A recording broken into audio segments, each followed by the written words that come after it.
মুমিনের সবচেয়ে মূল্যবান সম্পদ তার ঈমান। যার ঈমান যত মজবুত সে আল্লাহর সন্তুষ্টির পথে ততই এগিয়ে থাকে।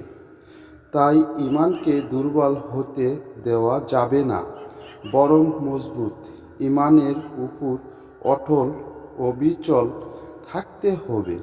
পবিত্র কোরআনে ইরশাদ হয়েছে, যারা বলে আমাদের পালনকর্তা আল্লাহ, অতঃপর তাতেই অবিচল থাকে, তাদের কাছে ফেরেশতা অবতীর্ণ হয় এবং বলে, তোমরা ভয় করো না, চিন্তা করো না, এবং তোমাদের প্রতিশ্রুত জান্নাতের সুসংবাদ শোনানো।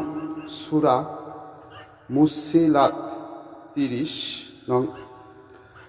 নবীজি বলেছেন, তুমি বলো আমি আল্লাহর প্রতি ঈমান আনলাম, অতঃপর এর উপর অবিচল থাকে। মুসলিম 68।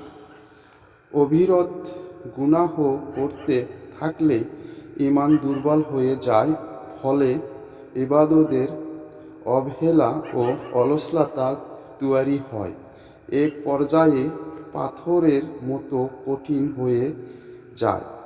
অন্তর আল্লাহ তাআলা বললেন, অতঃপর এ ঘটনার পরে তোমাদের অন্তর কঠিন হয়ে গেছে, তা পাথরের মতো অথবা ততোপেক্ষা ও কঠিন। সূরা বাকেরা ৭৮ নং আয়াত।